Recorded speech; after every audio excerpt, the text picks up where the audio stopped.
आज का हमारा टॉपिक है बेटा अनुवांशिकता। अनुवांशिकता क्या है?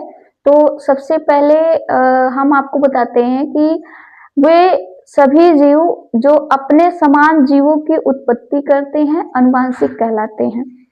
हेरिडिटी और जेनेटिक्स अर्थात अनुवांशिक का जो इंग्लिश नेम है, आप हेरिडिटी भी बोल सकते हैं या जेनेटिक भी बोल सकते हैं। इसकी परिभाषा मेंडल के हिसाब से जो हमको मिली है वो है जीवों की अनुवांशिक समानताओं व विभिन्नताओं का ज्ञान कराने वाली जीव विज्ञान की शाखा को हम अनुवांशिकी कहते हैं। आनुवांशिक में अब उसका लक्षण भी आता है और अनुवांशिक लक्षण में ये होता है, हेरिडिटी कैरेक्टर्स ये होता है कि ऐसे लक्षण जो संतानों में उनके माता पिता से एक पीढ़ी से दूसरी पीढ़ी में पाए जाते हैं। यहाँ पे मेंडल जी ने बताया है कि ऐसे लक्षण जो संतानों में उनके माता पिता से आए हों और एक पीढ़ी से दूसरी पीढ़ी तक पहुंचते हैं। संतानों में माता पिता से प्राप्त इस प्रकार के गुणों को पैतृक गुण भी कहा जाता है और इन्हीं को आनुवांशिक लक्षण भी कहते हैं।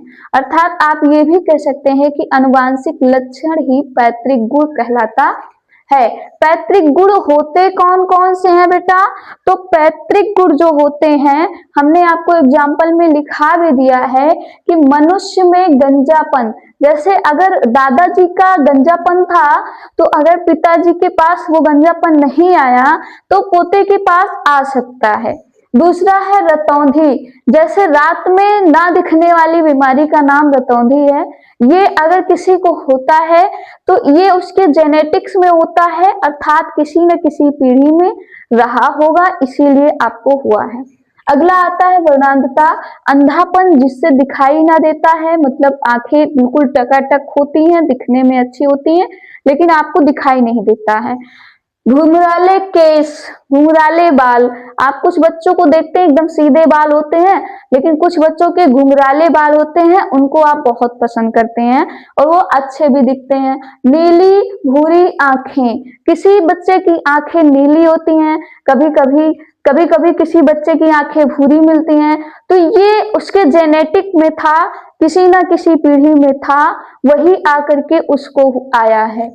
और ऐसे कई प्रकार की जो है आनुवांशिक लक्षण होते हैं जो लोगों में पाए जाते हैं। अगला, मेंडल ने अपने प्रयोग के लिए मटर की भिन्न भिन्न लक्षणों वाली जातियों को उगाया। मेंडल ने बहुत शुद्ध मात्रा में जिस फसल को लिया वो था मटर, जिसको उन्होंने 7 चरण में लिए, लेकिन उससे पहले मेंडल ने विभिन्न प्रकार के 2 लक्षणों का मध्य त्रास कराया और उनमें से एक प्रभावी और दूसरा लक्षण अप्रभावी हुआ। मेंडल ने हमेशा से 2 लक्षणों का क्रॉस करवाया था, एक लंबा पौधा और एक बौना पौधा। एक लंबे पौधे और एक बौने पौधे का जब उन्होंने क्रॉस कराया तब उनको जो लक्षण मिले उसके कुछ प्रभावी गुण हुए, कुछ अप्रभावी गुण हुए। कुछ जैसे तने का स्वरूप कैसा निकला, प्रभावी में लंबा हुआ और जहां पे उसका प्रभाव नहीं चल सका मेंडल का, वो पौधा बौना हो गया। बीज का स्वरूप, बीज को जब बोया तो जब मेंडल का गुण प्रभावी हुआ तो बीज गोल आया और जब अप्रभावी हो गया तो वो झुर्रीदार हो गया। अगला उन्होंने कराया, अगला लक्षण उन्होंने बताया कि बीज का रंग, बीज का रंग जब प्रभावी हुआ मेंडल का नियम तो पीला हुआ और अप्रभावी हो गया तो हरा हो गया। अगला उन्होंने कहा कि पुष्प का रंग जब प्रभावी गुण आया, जब मेंडल का नियम प्रभावी हुआ तब लाल आ गया और अप्रभावी हुआ तो सफेद हो गया। अगला उन्होंने बताया पुष्प की स्थिति जब कक्षीय थी, अर्थात कक्ष बनाकर ऐसे घूम रही थी, तब प्रभावी गुण हुआ और जब अग्रीय हो गया, टर्मिनल बन गया, कोई उसका रोल नहीं है, किसी भी तरफ जा सकता है, तब वहां पर अप्रभावी गुण आ गया। उसके बाद उन्होंने फली का प्रकार बताया। फली का प्रकार जो था उसमें जब प्रभावी गुण उत्पन्न हुआ तो वो फूली हुई थी और उसमें जब अप्रभावी गुण हुआ तो संकुचित हो गई, मतलब वो खत्म होने की कगार पे हो गई। और फली का रंग जो था, अगला उन्होंने बताया कि जब प्रभावी गुण हुआ तब हरा हो गया, और जब अप्रभावी हुआ तो पीला हो गया। इस प्रकार से मेंडल ने मटर के लंबे पौधे तथा बौने पौधे के बारे में बताया है, उसके लक्षण के प्रभावी गुण और अप्रभावी गुण को बताया है। मेंडल ने लंबा पौधा और बौना पौधा की जब क्रॉस कराया था तो F1 प्रथम पीढ़ी में लंबा पौधा निकला था, लंबा में 3 लंबा निकला, एक बौना पौधा निकला द्वितीय पीढ़ी में, और तृतीय पीढ़ी में एक बार सभी लंबे निकले, एक बार 3 लंबे एक बौना निकला, दूसरी बार 3 लंबे एक बौना निकला, और चौथी बार तीनों एक संकरण में निकले, अर्थात सभी पौधे लंबे हुए। मेंडल के नियमों में प्रयुक्त शब्दावली जो थी वो इस प्रकार थी कि प्रभावी अप्रभावी लक्षण जो हैं इनको हमने नहीं लिखाया है, लेकिन हम बता दे रहे हैं, बोल दे रहे हैं, आप लोग लिख लीजिएगा। प्रभावी और अप्रभावी लक्षण, जब परस्पर विरोधी शुद्ध लक्षणों वाले पौधों के बीच संकरण कराया जाता है तो उनकी संतानों में विरोधी लक्षणों में से एक लक्षण ही प्रकट होता है, दूसरा छिपा रहता है।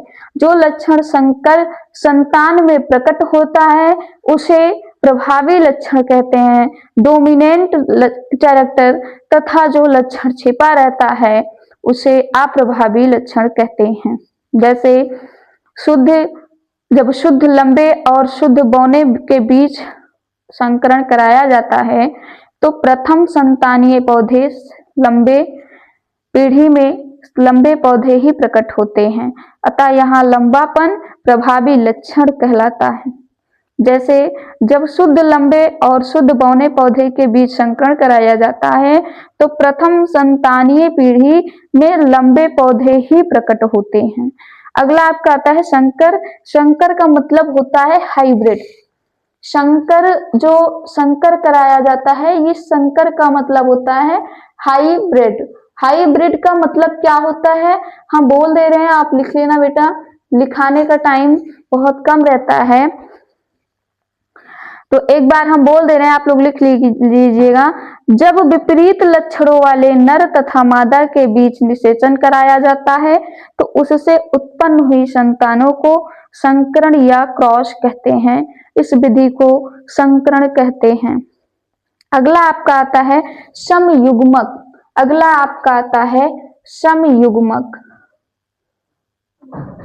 समयुग्मक किसे कहते हैं, इसको भी हम बोल दे रहे हैं, आप लोग लिख लीजिएगा बेटा। समयुग्मक, जब युग्मक में एक ही प्रकार के लक्षणों को जोड़ें, दोनों जीन प्रभावी या दोनों जीन अप्रभावी हों तो उन्हें समयुग्मक कहते हैं।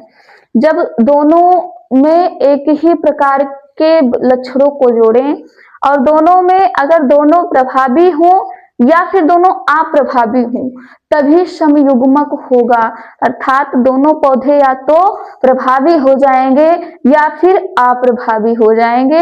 इस क्रिया को कहते हैं समयुग्मक। अगला आपका आता है विषम युग्मक। इसमें दोनों जोड़े के दोनों जीन एक प्रभावी होते हैं तथा एक अप्रभावी होते हैं।